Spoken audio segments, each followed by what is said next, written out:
اعوذ باللہ من الشیطان الرجیم بسم اللہ الرحمن الرحیم ان اللہ وملائکتہ یصلون علی النبی یا ایہا الذین آمنوا صلوا علیہ وسلموا تسلیما اللہم صلی علی سیدنا و نبینا و شفیعنا و مولانا محمد وعلی آل محمد وبارک وسلم۔ محترم خواتین و حضرات، السلام علیکم۔ پیام صبح کے ساتھ ایک بار پھر حاضر میں ہوں آپ کا میزبان انیق احمد۔ پیام صبح میں گفتگو ہوتی ہے قرآن کریم پر، قرآن کریم کی مختلف آیات پر، قرآن کریم کے مختلف مضامین پر۔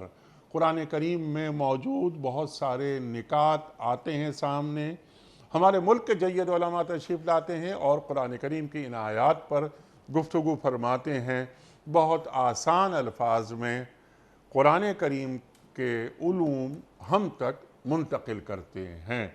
اللہ کیا چاہتا ہے، اللہ ہمیں کیسا دیکھنا چاہتا ہے، اللہ ہمیں کہاں دیکھنا چاہتا ہے، اور تا قیامت ذہن انسانی کی امامت قرآن کریم کیسے کرتا ہے۔ ہمارے علماء کو اللہ سلامت رکھے، وہ تشریف لاتے ہیں اور ہمیں ایک ایک لفظ قرآن کریم کی آیت کا وہ سمجھا دیتے ہیں۔ خواتین و حضرات، بعض مرتبہ ہم قرآن کریم کی صرف ایک آیت پر بات کرواتے ہیں، بعض مرتبہ 2 آیات، بعض مرتبہ 3 آیات پر۔ آج ہماری گفتگو میں انشاءاللہ 3 آیتیں آئیں گی، سورہ فرقان اور آیات 63، 64، 65۔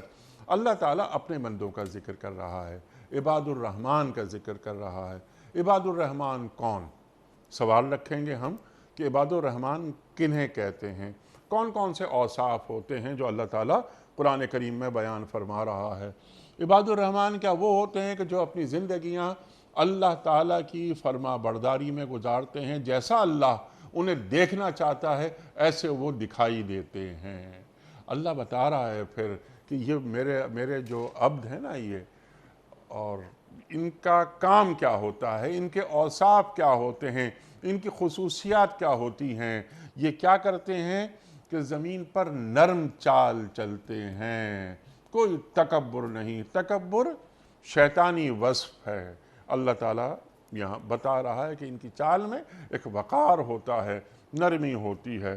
وَإِذَا خَاطَبَهُمُ الْجَاهِلُونَ قَالُوا سَلَامًا، جب جاہل ان کے منہ آتے ہیں تو یہ انہیں سلام کر کے چلے جاتے ہیں، اور بہت ہی شائستگی اور نفاست کے ساتھ ان کے منہ نہیں لگتے۔ یہ اپنے رب کے حضور، اللہ اکبر، ان کی جو زندگی گزرتی ہے وہ سجدوں میں گزرتی ہے، یہ قیام میں گزرتی ہے۔ لوگ نرم گرم بستروں میں ہوتے ہیں تو یہ اللہ کے حضور کھڑے ہوتے ہیں، اللہ اکبر۔ یہ ہیں عباد الرحمن۔ خواتین و حضرات، جانیں گے ان آیات کے بارے میں مولانا شجاع الدین شیخ صاحب سے۔ خواتین و حضرات، ہمارے ملک کا ایک جانا مانا نام، شیخ صاحب کو خوش آمدید کہتے ہوئے پروگرام کا آغاز اللہ تعالیٰ کے بابرکت نام سے، سورہ فرقان اور آیات 63، 64، 65۔ اعوذ باللہ من الشیطان الرجیم، بسم اللہ الرحمن الرحیم۔ وعباد الرحمن الذین یمشون علی الارض ہونا وَإِذَا خَاطَبَهُمُ الْجَاهِلُونَ قَالُوا سَلَامًا وَالَّذِينَ يَبِيتُونَ لِرَبِّهِمْ سُجَّدًا وَقِيَامًا وَالَّذِينَ يَقُولُونَ رَبَّنَا اصْرِفْ عَنَّا عَذَابَ جَهَنَّمَ إِنَّ عَذَابَهَا كَانَ غَرَامًا۔ صدق اللہ العظیم۔ رحمان کے بندے وہ ہیں جو زمین پر نرم چال چلتے ہیں اور جاہل ان کے منہ کو آئیں تو کہہ دیتے ہیں کہ تم کو سلام، جو اپنے رب کے حضور سجدے اور قیام میں راتیں گزارتے ہیں، جو دعائیں کرتے ہیں کہ اے ہمارے رب جہنم کے عذاب سے ہم کو بچا لے، اس کا عذاب تو جان کا لاگو ہے۔ صدق اللہ العظیم۔ خواتین و حضرات، محترم شیخ صاحب کی خدمت میں اس سے پہلے کہ ہم رکھیں آج کے پروگرام کے حوالے سے پہلا سوال کہ عباد الرحمن کون ہوتے ہیں، ان میں کیا خوبیاں ہوتی ہیں، اس سے قبل کوئز۔ کل کے پوچھے گئے سوال کا درست جواب اور آج کا سوال آپ کی خدمت میں۔ کل ہم نے سوال یہ رکھا تھا کہ غزوہ احد کا ذکر قرآن کریم کی کس صورت میں آیا ہے؟ درست جواب سورہ آل عمران میں۔ آج کا سوال نوٹ فرما لیجئے، غسل کے کتنے فرائض ہیں؟ غسل کے کتنے فرائض ہیں؟ 3، 2 یا 4؟ جو درست جواب آپ سمجھتے ہوں روانہ فرمائیے۔ ہمارے فون نمبرز ہیں 0092213452709۔ ہمارا دوسرا فون نمبر ہے 009221343009090۔ ہمارا ای میل ایڈریس ps@duniatv.tv۔ ہمارا SMS کا نمبر 3031 اور ہمارا واٹس ایپ کا نمبر ہے 009232182500194۔ حضرت ارشاد فرمائیے۔ سورہ فرقان بہت سارے اہم ترین صورتوں میں سے ایک صورت سورہ فرقان۔ اللہ تعالیٰ بتا رہا ہے، تعلیم کر رہا ہے کہ عباد الرحمن کون ہوتے ہیں، ان میں کیا خوبیاں ہوتی ہیں۔ عباد الرحمن تمام بندے اللہ ہی کے ہیں، لیکن یہاں یہ خاص طور پر عباد الرحمن کیوں کہا جا رہا ہے؟ بسم اللہ الرحمن الرحیم، نحمدہ ونصلی علی رسولہ الکریم۔ انیس صاحب جزاک اللہ خیراً۔ سورۃ الفرقان کا یہ آخری رکوع ہے کہ جس کی چند آیات کا آپ نے انتخاب فرمایا۔ الفرقان خود قرآن حکیم کا نام ہے، حق و باطل میں فرق کر دینے والا کلام۔ اور جب قرآن آیا ہے تو قرآن حکیم نے فرق وعدہ کیا ہے۔ وہی عرب کا معاشرہ تھا، وہی مکہ مکرمہ تھا، وہاں صدیق اکبر بھی موجود تھے اور ابو جہل بھی موجود تھا۔ اس قرآن کی دعوت نے آ کے فرق وعدہ کیا کہ ابو جہل کفر کی انتہا پر ہے اور صدیق اکبر رضی اللہ تعالیٰ عنہ انبیاء علیہ السلام کے بعد ہم بات کریں گے ایمان کی انتہا پر ہے۔ تو فرق کر دینے والا کلام۔ اچھا، قرآن کریم جب آیا ہے اور نبی مکرم صلی اللہ علیہ وسلم نے اس کی دعوت پیش کی ہے تو فرقان کا تو ترجمہ کیا جائے گا حق اور باطل میں فرق کر دینے والا کلام۔ البتہ جن آیات کا آپ نے انتخاب فرمایا بہت قیمتی اور جامع مقام ہے، اور جس کو اللہ تعالیٰ نے خود اس مقام پر ٹائٹل دیا عباد الرحمن کا۔ اور ان آیات میں رکوع کے آخر تک اگر ہم جائیں تو 10 صفات ہیں جو اللہ تعالیٰ نے بیان فرمائی، جن میں سے کچھ پر آج ہم کلام کر رہے ہیں۔ اور نہ صرف یہ کہ 10 اوصاف اللہ تعالیٰ نے جو ایمان والوں کے اوصاف ہیں بیان فرمائے یا رحمان کے بندوں کے، بلکہ درمیان میں 3 بڑے گناہوں کا یہ ذکر بھی کیا کہ وہ ان سے اجتناب بھی کرتے ہیں۔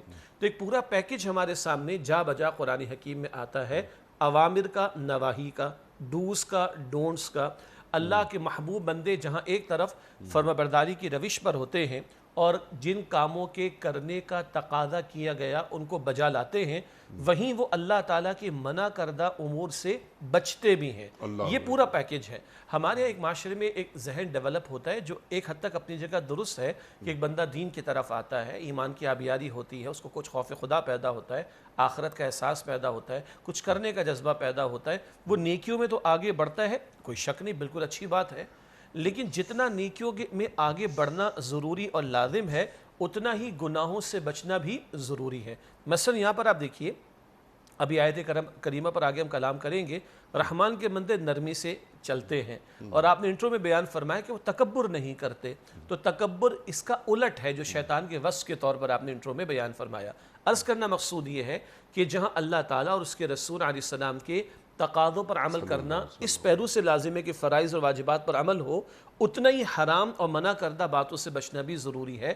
اگر اس رکوع جو کہ سورہ فرقان کا آخری رکوع ہے اس کی تمام آیات پر نگاہ ڈالیں تو 10 اوصاف ہمارے سامنے آئیں گے جن میں سے کچھ پر ہم کلام کر رہے ہیں، اور درمیان میں کنٹراسٹ کے طور پر 3 بڑے گناہوں کا ذکر بھی کیا گیا۔ شرک ہے، زنا ہے، قتل ناحق ہے۔ اس سے بچنے کا ذکر بھی قرآن کریم کر رہا ہے۔ اس سے ایمان والوں، اور اولین ایمان والے کون ہیں قرآن حکیم کی مخاطبت میں؟ وہ نبی اکرم علیہ السلام کے صحابہ کرام ہیں۔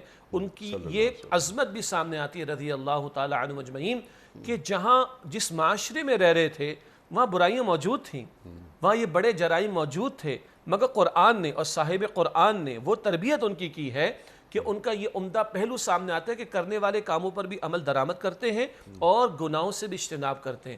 میں عرض کرنا جو چاہ رہا ہوں وہ یہ ہے کہ ہمارے گناہوں سے بچنے پر توجہ نہیں ہوا کرتی، حالانکہ حدیث مبارک ہے، نبی اکرم صلی اللہ علیہ وسلم فرمایا کہ حرام کردہ، اللہ تعالیٰ کی حرام کردہ باتوں سے بچ جاؤ، تم سب سے بڑے عبادت گزار ہو جاؤ گے۔ ایک اور روایت میں ذکر آیا جو اللہ تعالیٰ کی حرام کردہ باتوں سے اپنے آپ کو بچاتا ہے، اس کا اللہ تعالیٰ کی نگاہ میں وہی مقام اور رتبہ ہے جو شخص کا جو روزانہ رات کو نوافل ادا کرتا ہو، آگے ذکر بھی آئے گا ابھی، اور ہمیشہ دن میں قیام کرتا ہو۔ تو جو اللہ کی منع کردہ باتوں سے بچ رہا ہے اس کا مقام اور رتبہ بھی اللہ کی نگاہوں میں بہت بلند ہے۔ اب ایک سوال جو آپ نے کیا بہت قیمتی ہے، اللہ تعالیٰ نے ٹائٹل دیا عباد الرحمن کا۔ اس میں دو نقطے ہیں جو میں چاہوں گا کہ ہمارے سامنے رہیں۔ ایک طرف تو یہ کہ اللہ تعالیٰ نے اپنا اولین تعارف جو بندوں کے سامنے رکھا ہے وہ رب کے فوراً بعد رحمان اور رحیم کی صفات کا ذکر ہے۔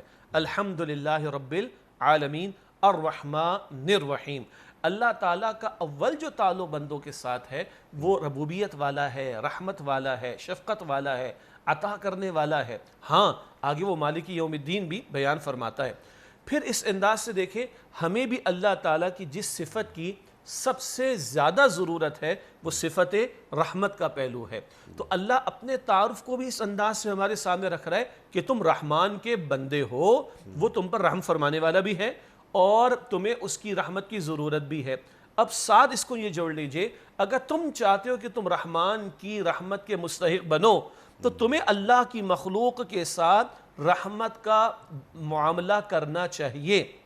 معروف حدیث ہے، بچپن سے ہم سب کو یاد ہے، ارحم من فی الارض یرحمک من فی السماء، تم زمین والوں پر رحم کرو، آسمان والا تم پر رحم فرمائے گا۔ گویا اس ٹائٹل سے ہم یہ سمجھتے ہیں کہ اللہ تعالیٰ ہمیں یہ توجہ دلا رہا ہے کہ اس رحمان کے تم بندے ہو جس کی رحمت کے تم مستحق بننا چاہتے ہو، اس رحمت کا عکس تمہاری روش میں، تمہارے رویوں میں، تمہارے معاملات میں بھی دکھائی دینا چاہیے۔ یہی وجہ ہے کہ رحمت للعالمین محمد مصطفیٰ ہیں صلی اللہ علیہ وسلم، اور سورہ توبہ کی آخری آیات جو معروف ہے، حضور علیہ السلام کی صفات کیا ذکر کی گئی؟ رؤوف الرحیم، حضور رؤوف بھی ہیں اور رحیم بھی ہیں صلی اللہ علیہ وآلہ وسلم، اور وہ عبد کامل ہیں۔ یعنی عبادت کے لیے کوئی کامل نمونہ دیکھنا ہے تب حضور کا نمونہ ہے صلی اللہ علیہ وسلم۔ تو اس ٹائٹل میں اس طرف بھی اشارہ کہ رحمان کے بندوں کی 10 صفات تو آگے آ رہی ہیں، مگر یہ ٹائٹل تقاضا کرتا ہے بندوں، تمہارا بندوں کے ساتھ معاملہ رحمت کا، شفقت کا ہونا چاہیے۔ سبحان اللہ، سبحان اللہ۔ ایک اور پہلو کی طرف آپ نے اشارہ فرما دیا، رحمان اللہ تعالیٰ کی صفت، سبحان اللہ سبحان اللہ۔ کتب علی نفسہ الرحمہ، اللہ نے خود پر رحمت کو واجب کر لیا، قرآن کریم میں اللہ فرما رہا ہے۔ اب میرا سوال جو آپ کی خدمت میں تھا، ذرا اس حوالے سے مزید ہم آگے بڑھتے ہیں۔ یہ عباد الرحمن کون ہوتے ہیں؟ کیا یہ وہ بندے ہوتے ہیں جو اپنی زندگیاں اللہ کی مرضی کے مطابق گزارتے ہیں؟ خاک ساری ان کا شیوا ہوتا ہے؟ ارشاد بجا فرمایا آپ نے، کیونکہ پہلی صفت یہی آگے بیان، اس پر آئیں گے، لیکن آپ کے اس سوال سے ایک اور نقطہ ذہن میں آتا ہے کہ جب عباد کہا تو یہ عبد کی جمع ہے نا، اور عبد عربی میں ویسے غلام کو کہا جاتا ہے۔ البتہ غلام مجبوراً غلام بنتا ہے، اگر اس غلام کو کبھی بھاگنے کا موقع ملے تو رکتا نہیں ہے، اور غلام 24 گھنٹے کا غلام ہوتا ہے، سلیو ناٹ امپلائی، غلام نہ کہ ملازم۔ اور اللہ تعالیٰ نے بھی مجھے اور آپ کو، مخلوق کو، انسانوں کو، جنات کو اپنی عبادت کے لیے پیدا کیا۔ سورہ ذاریات کی آیت نمبر 56، وَمَا خَلَقْتُ الْجِنَّ وَالْإِنسَ إِلَّا لِيَعْبُدُونَ، اللہ تعالیٰ فرماتا ہے میں نے جنات اور انسانوں کو صرف اپنی عبادت کے لیے پیدا کیا۔ یہی اقرار ہر نماز میں، ایاک نعبد، اے اللہ ہم تیری ہی عبادت کرتے ہیں۔ کیسی عبادت؟ آپ نے اشارہ فرما دیا سوال میں، کیسی عبادت؟ جمعے کی 2 رکعت، دیٹس اٹ؟ یا 5 وقتہ نماز کے چند سجدے اس کے بعد فارغ؟ نہیں، اللہ میرا معبود ہے 24 گھنٹے، تو اس کی عبادت کا تقاضا بھی 24 گھنٹے کا ہے۔ اب ایمانیات اور عبادات بجا لانا یہ بھی عبادت کا تقاضا ہے، لیکن اخلاقی رویے ہوں، بندوں کے حقوق ہو، یہ بھی عبادت کا تقاضا۔ خوشی غمی کے موقع پر بھی میں بندہ بن کر خوشی کا اہتمام کروں، غمی کا معاملہ کروں۔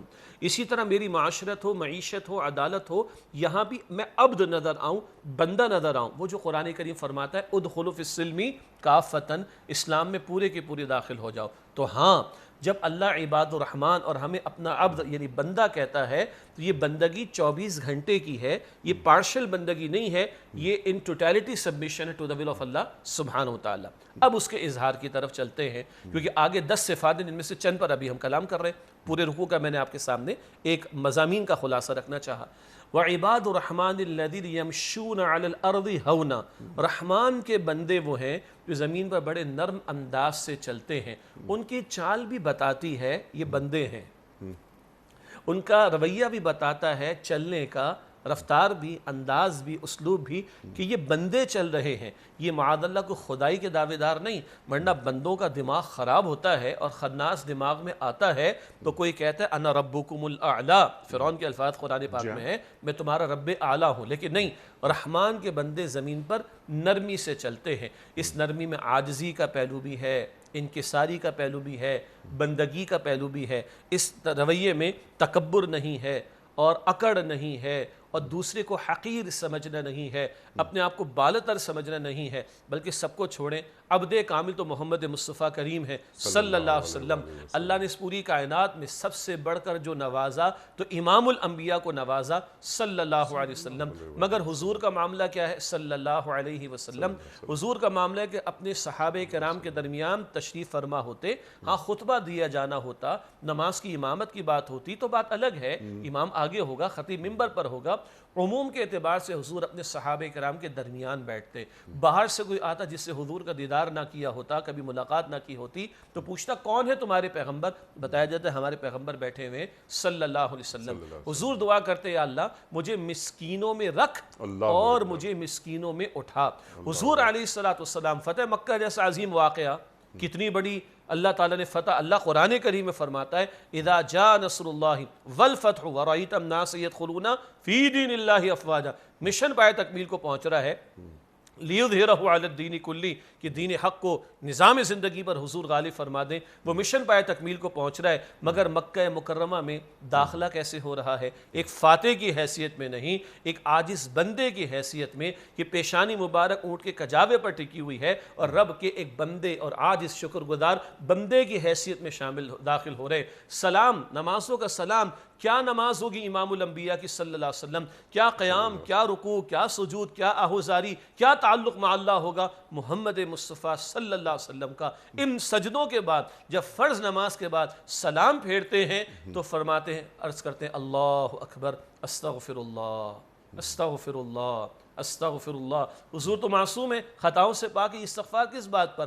مالک تیرے حکم پر جھک تو گیا، اس جھکنے میں اگر کہیں کمی رہ گئی تو اس پر استغفار۔ یہ حضور کی عاجزی ہے، تعلیم تو امت کو ہے کہ حضور قیام اور رکوع سجود کے بعد استغفار کر رہے ہیں، تو گنہگار امت کو کس قدر استغفار کا اہتمام کرنا چاہیے۔ تو بعد از خدا بزرگ قصہ مختصر، بعد از خدا بزرگ تو یہ قصہ مختصر، جن کی یہ شان ہے ان کی عاجزی کا عالم یہ ہے۔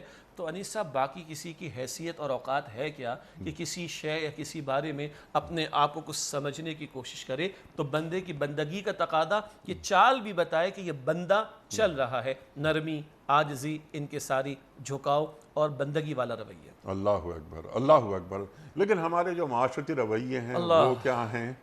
ذرا اس جانب بھی، تاکہ ہم دونوں چیزیں ساتھ ساتھ لے کر چلیں کہ اللہ تعالیٰ کو کیسا بندہ مطلوب ہے۔ عباد الرحمن، عباد الرحمن پہلی صفت، پہلا وصف کہ وہ نرم چال سے چلتے ہیں۔ ایک بڑی سی گاڑی ضروری ہوتی ہے اپنے قد کو بلند کرنے کے لیے، حالانکہ قد جتنا اللہ نے دیا ہے اتنا ہی ہوتا ہے، مزید بلند نہیں ہو سکتا۔ ہاں اخلاقیات کے حوالے سے بلند ہو سکتا ہے۔ ان اکرمکم اِنَّ اَكْرَمَكُمْ عِنْدَ اللَّهِ أَتْقَاكُمْ۔ اللہ اکبر، اللہ اکبر۔ وہ تو تقوی اختیار کر کے تو اللہ تعالیٰ کا بھی مقرب ہو گیا، اور اللہ تعالیٰ بندوں میں بھی اس کا قد بلند کر دیتا ہے، اپنا مکرم بنا دیتا ہے۔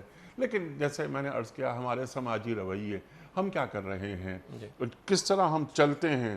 کسی محفل میں آتے ہیں، ایک معمولی سا کوئی شخص، اب میں اس کے شعبے کا حوالہ نہیں دیتا، اس کے پاس صرف اور صرف ایک چیز ہے، چند ٹکے، اور ان سے اگر یہ کہا جائے کہ اگر تمہارے پاس سے تمہاری دولت نکال لی جائے، لے لی جائے، بتاؤ تمہارے پاس کیا بچتا ہے؟ جی کچھ نہیں بچتا۔ اور ان کی چال، ان کا لباس، زرق برق لباس ان کا، جس طرح وہ آتے ہیں اور سب کو وہ سمجھتے ہیں کمی کمین ہیں، صرف چند پیسوں کے عوض۔ یہ رویہ، اس کو اللہ کس انداز سے دیکھتا ہے؟ اس کو اگر ٹائٹل دیں تو یہ تکبر کا اظہار ہے، جو آپ نے انٹرو میں بھی بیان فرمایا۔ اچھا، شیطان کا ہی ذکر آپ نے فرمایا تھا نا، جی تو وہ کوئی کم عبادت گزار تھا؟ پہنچا ہوا تھا، ہے جنات میں سے، قرآن کریم بتاتا ہے کان من الجن، جنات میں سے تھا، ففسق عن امر ربی، اپنے رب کے حکم سے وہ نکل بھاگا، فرشتوں کی صفوں میں پہنچا ہوا تھا۔ اسی لیے جب آدم علیہ السلام کو سجدہ کرنے کا حکم اللہ نے دیا تو اس سجدے کے حکم کی مخاطبت میں یہ بھی شامل تھا، کہتے نہیں اے اللہ میں تو نہیں کرتا، خلقتنی من نار و خلقتہ من طین، تو نے مجھے آگ سے بنایا، اس کو مٹی سے بنایا۔ عقل پرستی کا بھی پہلو اس میں ہے، اس پر ہم تفصیل میں نہیں جا رہے۔ اصل نقطہ، اصل گڑبڑ، اصل جرم شیطان کا کیا تھا؟ اس تکبر کا اظہار، اپنے آپ کو اعلیٰ اور برتر، اور آدم علیہ السلام کو معاذ اللہ ادنا یا کمتر سمجھ رہا ہے۔ اللہ کے پیغمبر صلی اللہ علیہ وسلم فرماتے ہیں جس کے دل میں رائی کے دانے کے برابر بھی تکبر ہو، اس کے دل میں رائی کے دانے کے برابر بھی تکبر ہو، وہ جنت میں داخل نہ ہوگا۔ اللہ کے پیغمبر علیہ السلام فرماتے ہیں کہ اللہ تعالیٰ ارشاد فرماتا ہے، حدیث قدسی ہے، الکبر ردائی، یہ تکبر میری چادر ہے۔ اللہ اکبر۔ اللہ فرماتا ہے میرا حق ہے، اور المتکبر، اللہ اپنا نام بیان فرماتا ہے، تو جو اس کو مجھ سے چھیننے کی کوشش کرے گا میں اس کو برباد کر کے چھوڑ دوں گا۔ اللہ اور کیا ہے تکبر؟ اللہ کے پیغمبر نے وضاحت فرما دی صلی اللہ علیہ وسلم، آپ نے اشارتاً دو مثالیں دی تھی ابھی، اللہ کے پیغمبر نے وضاحت فرمائی، بطر الحق و غمت الناس۔ کیا ہے تکبر؟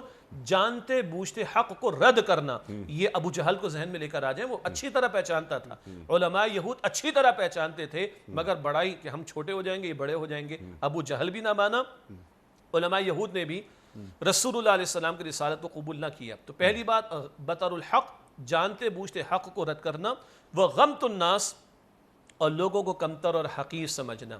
اچھا، یہ حقیر سمجھنے کا پہلو صرف کہ کبھی کسی مال و دولت ہی کی وجہ سے نہیں ہوتا، کبھی اس بات کا بھی امکان ہے کہ کسی ایک پروفیشن میں جی ٹیکنیکلی ایکسپیرینس وائز ایک بندہ زیادہ ساؤنڈ ہو، اور ایک وہ نیو کمر کو تجھے تو کچھ آتا ہی نہیں، جی کوئی کسی خاص بزنس کے اندر کچھ عرصہ گزار چکا، تو آپ نے جملے سنے ہوں گے، میاں دھوپ میں بال تھوڑے سفید کیے ہیں، تم بیچتے کیوں ہمارے سامنے؟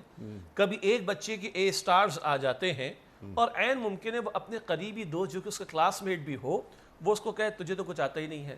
کبھی ایک اولاد کے اے سٹارز آ جاتے ہیں تو ماں باپ دوسروں کو کہتے ہیں کہ تم نے کیا کیا، پیسہ تو ہم نے لگایا، محنت تو ہم نے کی، دیکھو میرا بیٹا اے سٹارز لے کر آ گیا۔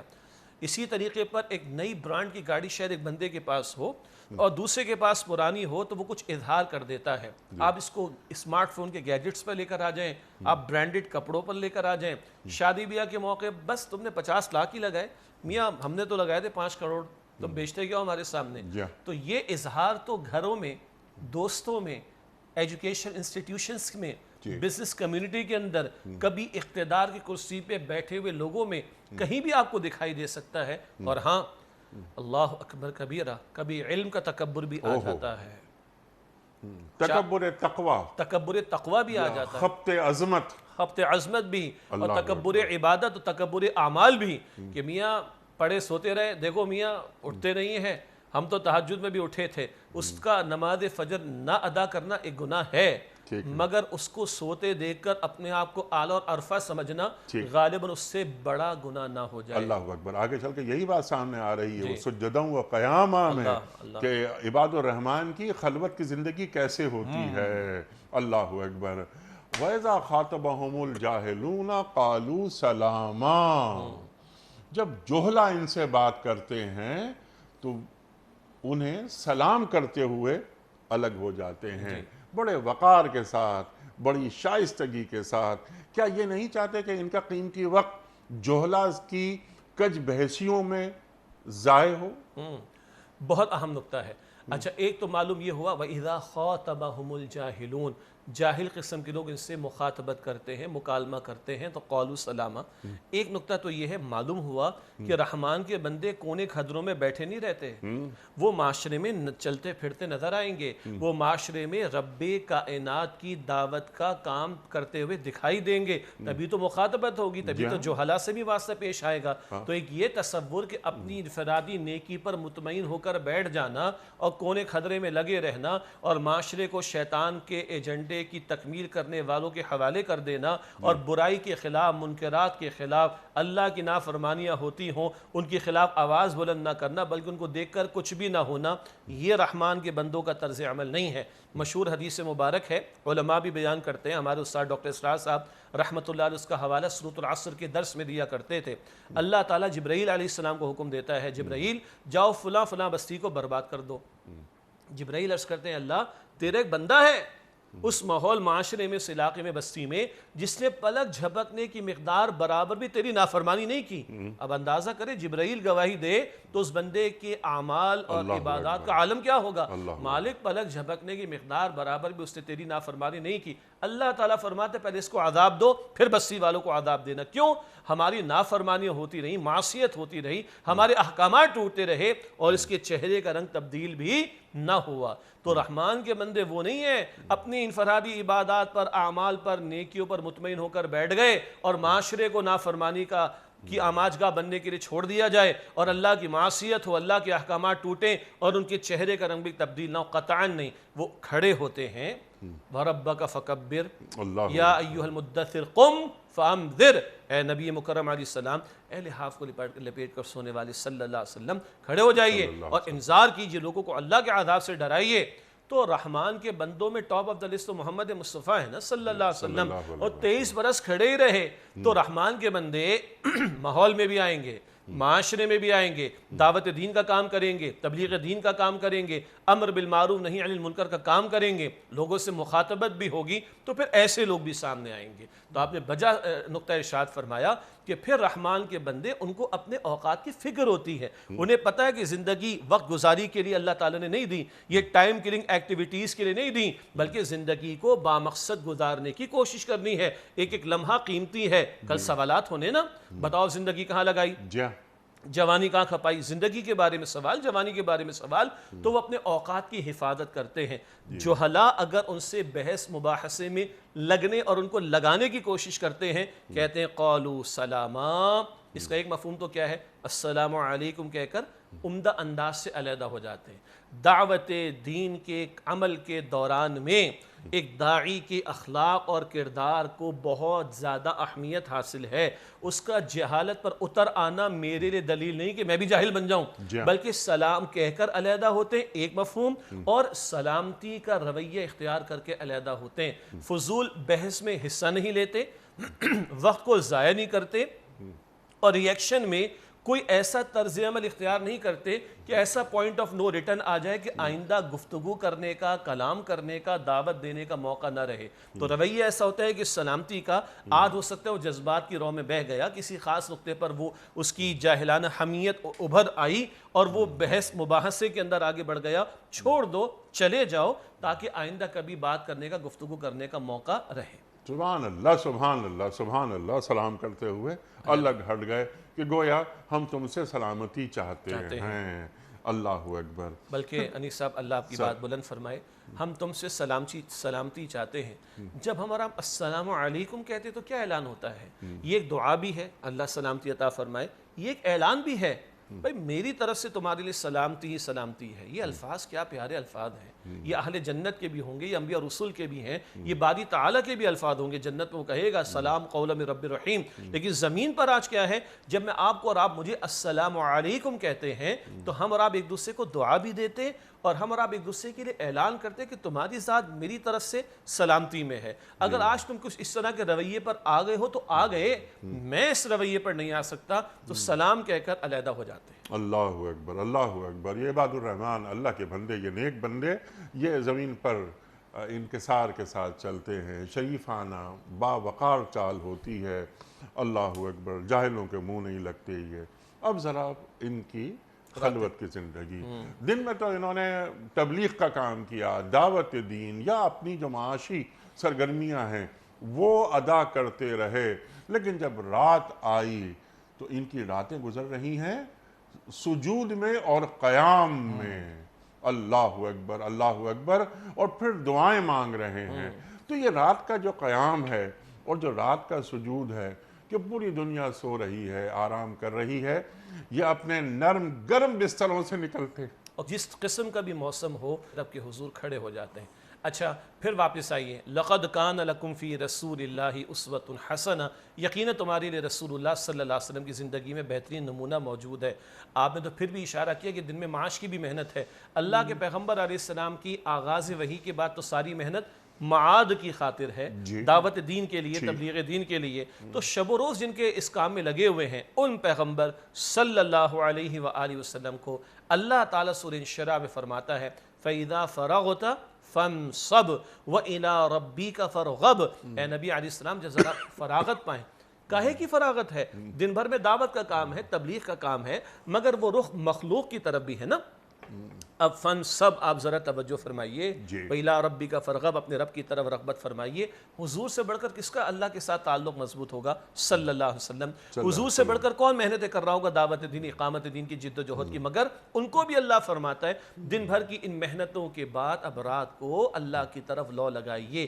تو ہم لوگ بہرحال ہم کس قدر گنہگار ہیں، اللہ تعالیٰ پردے میں رکھ کر معاف فرما دے، اور ہماری محنتوں کے اور بھی بہت سارے رخ ہیں، وہ ایک خالص رخ دعوت دین کے لیے، تبلیغ دین کے لیے، اقامت دین کی جد و جہد کے لیے جس کام کے لیے امت کھڑی کی گئی، وہ خالص رخ تو کم ہی کم لوگوں کو پیش آتا ہے نا، یا میسر آتا ہے۔ تو اب دن بھر کی مصروفیات کے بعد رات کو اللہ کے سامنے کھڑے ہو کر اس سے لو لگانے کی کوشش کرنا۔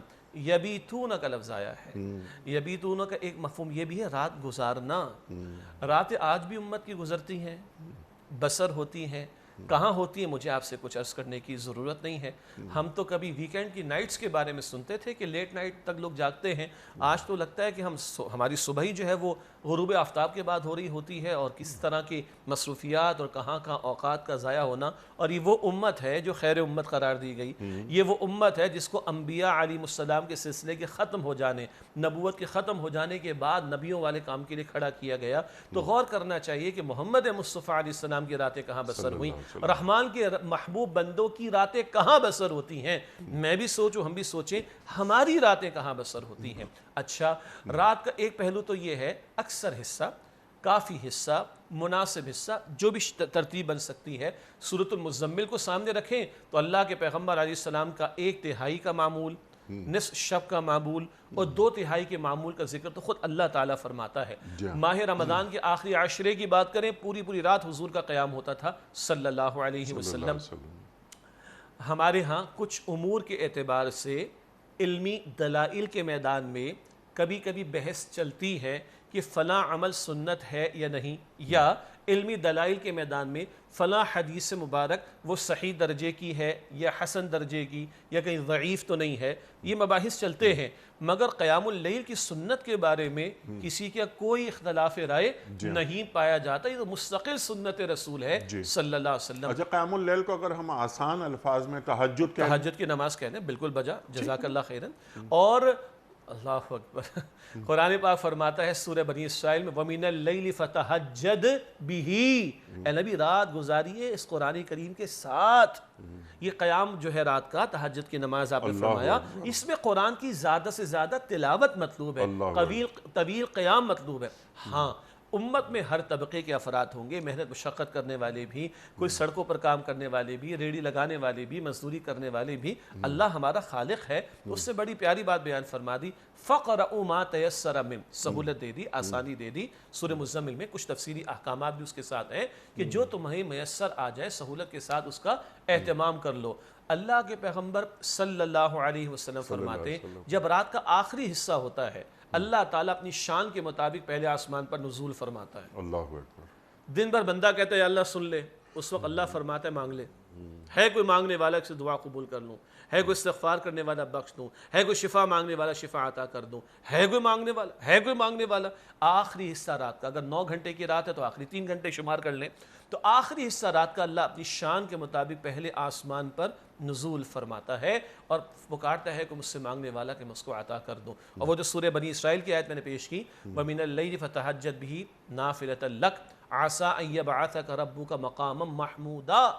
اس تہجد کے نماز کے اہتمام کے بعد اللہ فرماتا ہے امید ہے، قریب ہے کہ آپ کا رب آپ کو مقام محمود عطا فرمائے گا۔ تو آج امتی بلند مقام چاہتا ہے تو قیام اللیل، یہ تہجد کی نماز ادا کیے بغیر کوئی چارہ نہیں ہے۔ اور آپ نے بجا فرمایا دنیا سو رہی ہے اور رب سے وہ ڈائریکٹ لو لگا رہا ہے۔ ایون دن کی فرض نمازیں تو فرض ہیں، لیکن آدمی دکان چھوڑ کر آتا ہے، آفس چھوڑ کر آتا ہے، کام کاج چھوڑ کر آتا ہے، وہ ایک توجہ والا معاملہ نہیں رہتا۔ یہ رات کی جو نماز کا معاملہ ہے، قیام اللیل کا معاملہ ہے، تہجد کی نماز کا معاملہ ہے، بالکل ایک ڈائریکٹ ڈائلنگ ہوتی ہے اللہ سبحانہ و تعالیٰ کے ساتھ۔ اللہ مجھے بھی توفیق دے، ہمیں بھی توفیق عطا فرمائے۔ بات کیا چل رہی ہے؟ دن میں دیکھو کتنا عمدہ اخلاق ہے، دن میں دیکھو دین کے لیے محنت ہے، اسٹرگل ہے، جد و جہد ہے، اتنا کرنے کے بعد بھی مطمئن نہیں ہو گئے، رات میں آرام بھی کریں گے۔ ہاں، ایسا نہیں ہے کہ رات کو بھی پوری رات لگا دیں۔ ہمارے دین نے اس طرح کی رہبانیت کا تصور نہیں دیا کہ بندہ نفس کشی پر اتر آئے۔ نفس کے کنٹرول کی بات ہے، نفس کشی کی بات نہیں ہے، بلکہ مشہور بات ہے نا، ایک صحابی رضی اللہ تعالی عنہ کی زوجہ محترمہ نے حضور علیہ السلام تک شکایت پہنچائی، یا رسول اللہ پوری رات قیام کرتے ہیں، ہمیشہ دن میں روزے رکھتے رہتے ہیں۔ اللہ کے رسول نے بلوایا، کہا تمہارے بارے میں ایسی بات معلوم ہوئی؟ جی یا رسول اللہ۔ فرمایا کہ لا تفعل، ایسا نہ کرو، لنفسک علیک حق ولزوجک علیک حق ولعینک علیک حق ولزورک علیک حق۔ کیا توازن ہے، اللہ اکبر۔ دیکھو تمہارے نفس کا بھی تم پر حق ہے، تمہاری بیوی کا بھی تم پر حق ہے، تمہاری آنکھ کا بھی تم پر حق ہے، تمہارے مہمان کا بھی تم پر حق ہے۔ رات کو قیام بھی کرو، کچھ آرام بھی کرو۔ یہ توازن ہے جو اللہ کے پیغمبر علیہ السلام کی سنت سے ملتا ہے۔ ہیونگ سیڈ دس، یہ قیام اللیل کا معاملہ، یہ تہجد کا اہتمام، اللہ اکبر۔ اور یہ راتوں کو رونا، حضور بھی روئے راتوں کو، حضور نے راتوں کو مانگا ہے۔ اے اللہ عمر بن ہشام، یہ ابو جہل کا نام ہے، یہ اللہ عمر بن خطاب ایک تو مجھے دے دے۔ حضور نے مانگا ہے راتوں میں، جی۔ اور حضور نے ایک مرتبہ حصہ پوری رات ایک آیت پر گزاری، وہ جو سورہ مائدہ میں ذکر آتا ہے، سورۃ المائدہ، ناظرین بہت توجہ فرمائیے گا، سورۃ المائدہ کے آخری 2 رکوع میں اللہ تعالیٰ کا ایک مکالمہ نقل ہوا جو عیسیٰ علیہ السلام سے ہوگا قیامت کے دن۔ اور عیسیٰ علیہ السلام بہت ساری باتوں کے بعد شفاعت کا ایک لطیف پیرایا اختیار کریں گے، ان تعذبہم فانہم عبادک، اے اللہ اگر تو ان کو عذاب دے تو یہ تیرے بندے ہیں، وَإِن تَغْفِرْ لَهُمْ فَإِنَّكَ أَنْتَ الْعَزِيزُ الْحَكِيمُ، اور اللہ اگر تو ان کو بخش دے تو عزیز ہے، تیرے اختیار ہے، پورا اختیار ہے، تو حکیم ہے، تیرے یہ فیصلہ بھی حکمت بھرا ہوگا۔ عیسیٰ علیہ السلام تو قیامت کے دن یہ التجا اللہ کے حضور رکھیں گے، اور حضور نبی اکرم علیہ السلام بھی شفاعت کریں گے، مگر دنیا میں امت تو سوتی ہے، حضور رات کو جاگتے تھے، امت بھولتی ہے اپنے پیغمبر کو، حضور امت کو یاد رکھتے تھے، ادھر بھی یاد رکھا، قیامت میں بھی یاد رکھیں گے۔ کیا التجا ہو رہی ہے؟ پوری رات یہ آیت حضور پڑھتے رہے ہیں قیام اللیل میں، تہجد میں، ان تعذبہم فانہم عبادک، اللہ اگر تو ان کو عذاب دے، یہ تیرے بندے، تو مالک، تو جو چاہے سو کر، تیرے حکم کو ٹال نہیں سکتا، تیرے فیصلے کو روک نہیں سکتا۔ وَإِن تَغْفِرْ لَهُمْ، اور اللہ اگر تو ان کو بخش دے، فَإِنَّكَ أَنْتَ الْعَزِيزُ الْحَكِيمُ، تو اللہ تو عزیز ہے، اگر تو ان سب کو بخشنے کا فیصلہ فرما دے، تیرا پورا اختیار ہے، کوئی تیرے اختیار کو چیلنج نہیں کر سکتا، اور تو حکیم ہے، اگر تو سب کو بھی معاف کرنے کا فیصلہ فرما دے، اللہ تیرا یہ فیصلہ بھی حکمت بھرا ہوگا۔ حضور کی راتیں تو یہ بسر ہوئی ہیں، رحمان کے بندوں کی راتیں بھی اس طرح بسر ہوتی ہیں، دن کے عمدہ اخلاق اور دن کی محنتیں، دعوت کے لیے، اقامت دین کے لیے، نفاذ دین کے لیے، تبلیغ دین کے لیے وہ ہمارے سامنے آ گئیں۔ اور رات کا معاملہ کیا ہے؟ غافل نہیں ہوتے، غفلت میں مبتلا نہیں رہتے، راتوں کو بھی آرام بھی کر لیتے ہیں، اٹھتے بھی ہیں، رب کو پکارتے بھی ہیں، رب سے دعائیں بھی کرتے ہیں، رب سے مانگتے بھی ہیں، اپنے لیے بھی مانگیں گے، دوسروں کے لیے بھی مانگیں گے۔ یہ ہے دن اور یہ ہے رات رحمان کے بندوں کی، جو قرآن پاک اس مقام پر بیان فرما رہا ہے۔ سبحان اللہ، سبحان اللہ، سبحان اللہ۔ شیخ صاحب بہت ساری باتیں ہو سکتی ہیں، لیکن آپ نے پوری گفتگو عطا فرما دی۔ سبحان اللہ، سبحان اللہ۔ ان کے تمام تر اوصاف کے باوجود، ان کی عبادتوں کے باوجود، یہ دعا کیا مانگ رہے ہیں؟ اللہ ارشاد، ربنا اصرف عنا عذاب جہنم ان عذابها کان غراما۔ اللہ دیکھیے نا دن کی کیا خوبصورت ان کی ترتیب بیان ہو رہی ہے، کیا خوبصورت عمدہ اخلاق بیان ہو رہے ہیں، کیا ان کی محنتوں کی طرف اشارہ ہو رہا ہے۔ رات کتنی خوبصورت ان کی بیان ہو رہی ہے، رات میں ان کا قیام اور رکوع میں، سجود میں وقت گزارنا یہ سب بیان ہو رہا ہے. اتنا سب کچھ کرنے کے بعد رحمان کے بندوں میں کوئی عبادت کا تکبر نہیں آتا, کوئی تقوی کے بارے میں کوئی زعم ان میں نہیں آتا, کوئی گھمنڈ ان کے اندر نہیں آ جاتا, وہ اپنے آپ کو کوئی ترم خواہ نہیں سمجھ بیٹھتے, کسی خناس میں مبتلا نہیں ہو جاتے, ان کا تکیہ اپنی ان محنتوں اور اعمال پر نہیں ہوتا, ان کی نگاہ رب کی رحمت کی طرف ہوتی ہے, اپنے رب کی طرف ہوتی ہے. اتنا کچھ کرنے کے بعد, اتنی محنتوں کے بعد, یہ پیارا دن, یہ ان کی پیاری راتیں, ربنا اصرف عنا عذاب جہنم, اے ہمارے رب ہمیں جہنم کے عذاب سے دور فرما دے, بچا لے ہمیں. اور ان عذابہا کان غراما, اس کا عذاب تو چمٹ جانے والا شدید عذاب ہے. اللہ سے دعا بھی کریں, اللہم اجرنا من النار, اے اللہ ہمیں آگ کے عذاب سے بچا لے. انیس صاحب نبی مکرم صلی اللہ علیہ وسلم کی دعاؤں میں صبح کے اوقات کی 7 مرتبہ دعا ہے, اللہم اجرنی من النار. یہ حضور کی دعا ہے, امت کی تعلیم ہے, اے اللہ مجھے آگ سے بچا لے, آپ تو معصوم ہیں. شام کے اوقات کی 7 مرتبہ کی دعا یہی ہے, اللہم اجرنی من النار, اے اللہ مجھے آگ سے بچا لے. رات کے قیام کے موقع کے اذکار ہیں, والجنت حق والنار حق, اے اللہ جنت بھی حق ہے, اے اللہ جہنم بھی حق ہے. حضور کا معمول تو یہ ہے. حضور کے گھرانے کا معمول کیا ہے؟ امت کی ماں روئی ہیں ایک دن رضی اللہ تعالی عنہا, امت میری اور آپ کی ماں کو کبھی اس بات پر رونا نہیں آیا کہ لیونگ سٹینڈرڈ کیا ہے حضور کا, کہ کبھی زکوٰۃ نہیں دی, اتنا مال کبھی جمع نہ ہوا, اتنا حجرہ بس محدود سا ہے کہ حضور رات کے قیام میں سجدے, رات کی نماز میں سجدے میں ہوتے, امت کی ماں اما عائشہ اپنے پیر کو کھڑا کر لیتی. ان امور پر 2 مہینے گھر میں چولہا نہیں جلا, میری ماں کو کبھی رونا نہیں آیا. مگر میری ماں کو رونا کس بات پر آیا؟ اللہ کے رسول نے پوچھا عائشہ کیا ہو گیا؟ عرض کرتی مجھے جہنم کی آگ کے خوف نے رلا دیا.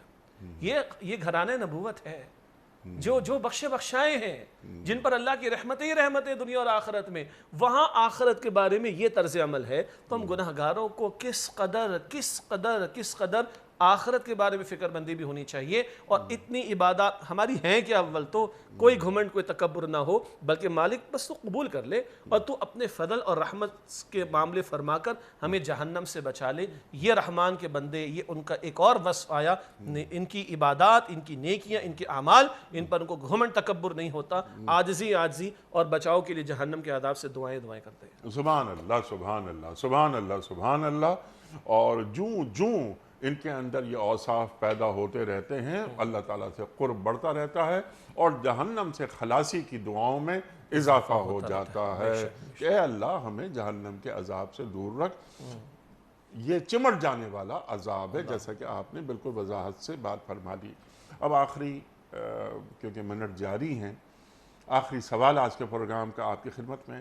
یہ گفتگو برائے گفتگو نہیں ہے, جی یہ قرآن کریم کی آیات ہیں جو بندگان خدا سے مخاطبت اللہ تعالیٰ فرما رہا ہے کہ دیکھو تمہیں میں ایسا دیکھنا چاہتا ہوں, تم میرے بندے ہو. عباد الرحمن اپنی بہترین صفت کہ رحمان اور رحمان کی شان کسی خبیر سے پوچھیں, پچھلی آیات میں اللہ تعالیٰ بیان فرما چکا ہے. فَاسْأَلْ بِهِ خَبِيرًا, کسی خبر رکھنے والوں سے پوچھ لو. اللہ اکبر اللہ اکبر. تو میرے جو بندے ہیں ان کے اندر یہ خصوصیات ہونی چاہیے. لیکن جب ہم دیکھتے ہیں امت کی سطح پر, ہم یہ دیکھتے ہیں, یہ آیت پڑھتے ہیں اور اس کا اطلاق کرتے ہیں ریاست کی سطح پر, اپنے معاشروں میں ہم دیکھتے ہیں, تو کیا ہمیں ایسا محسوس نہیں ہوتا کہ ان آیات کو پڑھ لینے والے تو بہت ہیں, ان آیات کو سمجھ لینے والے تو بہت ہیں, ان پر گفتگو کرنے والے بہت ہیں, لیکن ان پر عمل کرنے والے وہ کون ہیں؟ وہ لوگ, اللہ اکبر اللہ اکبر, جو راتوں کو اٹھتے ہیں, جو موسم کیسا بھی ہو وہ وضو کرتے ہیں, اور وضو کر کے وہ اپنے بیڈ روم میں جانماز بچھاتے ہیں. اللہ کبیرہ. دیکھیے انیس صاحب, یہ قرآن صرف تلاوت کے لیے نہیں ہے, یہ اقامت کے لیے بھی ہے. اور محض قرآن کے الفاظ یا اس کے کچھ مفاہیم کا عالم ہو جانا کافی نہیں ہے, اس کا عامل ہونا بھی ضروری ہے. بس اپنے لیے بھی اور آپ سب ہم سب کے لیے دعا یہ ہے کہ آج ہم نے بھی آیات کی تلاوت سنی ہے, مفہوم سنا ہے, کچھ بات ہمارے سامنے آئی ہے, کچھ اثرات بھی ہم پر آئے ہیں اللہ کے فضل و کرم سے, ناظرین نے بھی محسوس کیا ہوگا. اب اللہ سے ہم دعا کریں کہ مالک تو اس پر عمل کی توفیق عطا فرما دے. میں یہ تو دیکھ لوں, ایک اللہ کے رسول نے پیمانہ دیا تکبر کو دیکھنے کے لیے صلی اللہ علیہ وسلم. آپ فرماتے ہیں کہ جو سلام میں پہل کرتا ہے وہ تکبر سے بچا لیا جاتا ہے. اللہ اکبر. میں چیک کر لوں کتنی مرتبہ کہاں میں ویٹ کرتا ہوں کہ یہ کرے. جی. اس کا مطلب ہے میں اپنے آپ کو بالا تر سمجھتا ہوں, یہ کئی مواقع پر ہوگا، پروفیشنل لائف کے اندر ہوگا، گھروں کے اندر ہوگا، دوستوں میں ہوگا اینڈ سو آن. تو اگر میں سلام میں پہل کرنے کی کوشش کروں گا تو اللہ کے پیغمبر بتا رہے ہیں کہ میں تکبر سے بچ جاؤں گا صلی اللہ علیہ وسلم. ایک چیز. نمبر 2، ہم جس پوزیشن کے اندر ہیں، اگر اللہ نے ہمیں کچھ عطا فرمایا تو اس کا حاصل اللہ کی شکر گزاری ہے اور اللہ سبحانہ وتعالیٰ سے مزید کی توفیق مانگنا بھی ہے. لیکن جن کو اللہ نے کم دیا ہے ان کے پاس کم اگر ہے تو وہ اللہ کا فیصلہ ہے. اس پر میں کوئی چوں چرا کروں یا اپنے آپ کو بالا تر ان کو کمتر سمجھوں تو گویا کہ میں اللہ کے فیصلوں پر انگلی اٹھانے میں کھڑا ہو گیا ہوں. یہ بڑا خطرناک معاملہ. اور پھر وہ بات عرض کروں، محمد مصطفیٰ علیہ السلام کا اسوہ سامنے رکھ لیں تو ہمارے پاس بچتا کیا ہے کہ کسی شے پر ہم اپنے آپ کو سمجھنے کی کوشش کریں. اور وہ اتنے معصوم اور ان کی راتیں کہاں بسر ہوئیں، ہم کس قدر گنہگار، ہماری راتیں کہاں بسر ہو رہی ہیں. ان کو سب کچھ عطا ہو گیا، بخشے بخشائے ہیں، تو عاجزین کے ساتھ استغفار کا اہتمام، دعاؤں کا اہتمام. تو مجھے کس قدر کرنا چاہیے اگر اس اینگل سے ہم اسوہ رسول صلی اللہ علیہ وسلم کو سامنے رکھیں اور ان صفات کو رکھیں اور اللہ تعالیٰ سے مانگیں تو میں سمجھتا ہوں کہ ہمارے اندر بہتری آئے گی انشاءاللہ. سبحان اللہ سبحان اللہ. شیخ صاحب ایک سوال اور ذہن میں آتا ہے کہ یہ عاجزی اور یہ انکسار یہ برتتے ہیں جب ہم، تو بعض لوگ ٹیکن فار گرانٹڈ لیتے ہیں کہ یہ شخص جیسا آپ نے فرمایا کہ سلام کرنے میں پہل، اگر سر جھکا کر آدمی مل رہا ہو تو دنیا اس سے ذرا بہت معمولی سمجھنے لگتی ہے. ایسی صورت میں آدمی کیا کرے؟ جی، دو باتیں ہیں. ایک تو حدیث مبارک میں ذکر آتا ہے کہ مومن جو ہے نا وہ ایک سراغ سے 2 مرتبہ ڈسا نہیں جاتا. تو ایک ہے عاجزی کا معاملہ، ایک ہے وقار کا معاملہ. تو یہ وقار کمپرومائز نہیں ہونا چاہیے، بلکہ بڑی ایک عجیب دعا ہے جو کبھی کبھی سمجھ نہیں آتی. اللہم اجعل فی عینی صغیرہ وفی اعین الناس کبیرہ. اللہ مجھے میری نگاہوں میں چھوٹا کر دے، دوسرے کی نگاہوں میں بڑا کر دے. عجیب بات، کیا مطلب اس کا؟ تو بڑا ہمارے بعض علماء کے درمیان یہ گفتگو ہو رہی، بڑا اچھا نکتہ آیا کہ نہیں، لوگ مجھے نرم چارہ نہ سمجھ بیٹھیں، وہ مجھے بدھو اور بے وقوف سمجھ کے میرے ساتھ نقصانی کرتے چلے جائیں اور میرے ساتھ ظلم و زیادتی کرتے چلے جائیں. یہ بھی صحیح نہیں ہے. عاجزی انکساری ہونا ایک شے ہے اور باوقار انداز سے زندگی بسر کرنا ایک دوسرا معاملہ ہے. تو ہماری عاجزی انکساری کو کوئی بنیاد بنا کر ہمیں بے وقوف بنا کر لوٹ مار کرے، لوٹنا شروع کر دے، نقصان پہنچانا شروع کر دے تو یہ کوئی مؤمنانہ طرز عمل نہیں ہے. پھر کبھی موقع آتا ہے کہ جواب بھی دینے کی ضرورت پیش آتی ہے. ریٹیلیشن نہ کہیں، اگر کوئی بات اٹھے تو اس کی وضاحت، اس کا جواب بھی دینا پڑتا ہے. اور جب بات غیرت دینی کی آ جائے تو پھر یاد رہے محمد مصطفیٰ علیہ السلام سے بڑھ کر کسی کا چہرہ مسکراتا نہیں تھا. اس کائنات کا روشن ترین چہرہ محمد مصطفیٰ کا ہے صلی اللہ علیہ وسلم. مگر میری اور آپ کی ماں عائشہ فرماتی رضی اللہ تعالیٰ عنہا، جب اللہ کا حکم ٹوٹتا، اللہ کی حدود میں سے کوئی حد ٹوٹتی تو سب سے بڑھ کر غصہ بھی حضور کو آتا اور آپ کا چہرہ انور سرخ بھی ہو جاتا صلی اللہ علیہ وسلم. تو وقار ایک شے ہے، عاجزی دوسری شے. سبحان اللہ سبحان اللہ سبحان اللہ سبحان اللہ. شیخ صاحب بڑا ممنون، بڑا شکر گزار آپ تشریف لائے. خواتین و حضرات، ہمارے علماء اللہ انہیں سلامت رکھے تشریف لاتے ہیں اور قرآن کریم کی آیات ہم تک پہنچاتے ہیں کہ کیا معنی ہیں ان آیات کے، کیا مفاہیم ہیں ان آیات کے. خواتین و حضرات، جس طرح شیخ صاحب نے فرمائی بات کہ یہ عمل، یہ آیات عمل میں ایک بندے مومن کو دیکھنا چاہتی ہیں. یہ راز کسی کو نہیں معلوم کہ مومن قاری نظر آتا ہے، حقیقت میں ہے قرآن. چلتا پھرتا قرآن مومن کو دیکھنا چاہتا ہے. ہمارا دین، ہمارا اللہ اور ہمارے رسول صلی اللہ علیہ وآلہ وسلم. وقت مکمل ہوا ہماری آج کی اس محفل کا، اس پروگرام کا. بہت ساری گفتگو مزید ہو سکتی ہے، بڑے اہم نکات، لیکن جو خاص باتیں ان آیات کی وہ شیخ صاحب نے ان کے معنی مفاہیم ہم تک منتقل کر دیے. کوئز کل کا سوال ہمارا یہ تھا کہ غزوہ احد کا ذکر قرآن کریم کی کس صورت میں آیا ہے؟ درست جواب سورہ آل عمران میں. آج کا سوال نوٹ فرما لیجئے. غسل کے کتنے فرائض ہیں؟ 3، 2 یا 4؟ جو درست جواب آپ سمجھتے ہوں روانہ فرمائیے. ہمارے فون نمبرز ہیں 0092213452709. ہمارا دوسرا فون نمبر ہے 009221343000980. ہمارا ای میل ایڈریس ps@dunyatv.tv. ہمارا SMS کا نمبر 3031 اور ہمارا واٹس ایپ کا نمبر ہے 009232182509194. حضرت ایک پرچی نکال کر اعلان فرمائیے گا۔ آج کے ونر کون ہیں؟